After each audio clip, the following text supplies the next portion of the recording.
इधर supreme court ने सोमवार को डिजिटल धोखाधड़ी के जरिए 54,000 करोड़ रुपए से ज्यादा की हेराफेरी को सरासर लूट या फिर डकैती करार दे दिया है।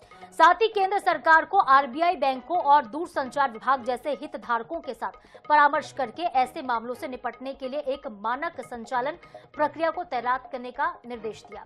भारत के जो मुख्य न्यायाधीश है सूर्यकांत और न्यायमूर्ति जयमाल्या बागची और एनवी अंजारी की पीठ ने टिप्पणी की है कि डिजिटल धोखाधड़ी के माध्यम से निकाली गई राशि कई जो छोटे राज्य हैं उनके बजट से भी ज्यादा है और इस पर ध्यान देते हुए ऐसे अपराध बैंक अधिकारियों की मिलीभगत या लापरवाही के चलते हो सकते हैं। शीर्ष अदालत ने आरबीआई और बैंकों से समय पर कार्रवाई की आवश्यकता पर जोर दिया तो कई नए निर्देश भी जारी किए हैं।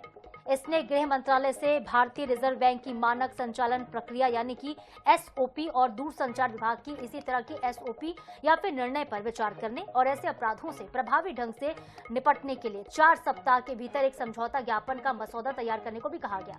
इसके अलावा सुप्रीम कोर्ट ने आरबीआई, परिवहन विभाग और अन्य विभागों को डिजिटल गिरफ्तारी के मामलों में मुआवजे के प्रावधान हेतु एक रूपरेखा तैयार करने के लिए संयुक्त रूप से बैठक करने का निर्देश भी दिया है। आगे सुप्रीम कोर्ट ने कहा है कि डिजिटल गिरफ्तारी पीड़ितों को मुआवजा देने के मामले में व्यवहारिक और उदार दृष्टिकोण अपनाने की आवश्यकता है।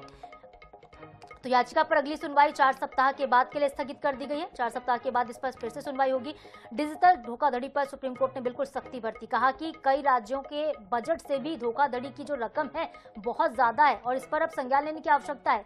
तो डिजिटल हेराफेरी को लूट करार दिया है सुप्रीम कोर्ट ने। एक बड़ी टिप्पणी की है कि ये तो लूट है सरासर। डिजिटल हेराफेरी के खिलाफ एसओपी बनाने का निर्देश भी दिया गया है सुप्रीम कोर्ट की तरफ से। डिजिटल धोखाधड़ी के मामले में मुआवजे का प्रावधान होना चाहिए, ये भी कहा गया।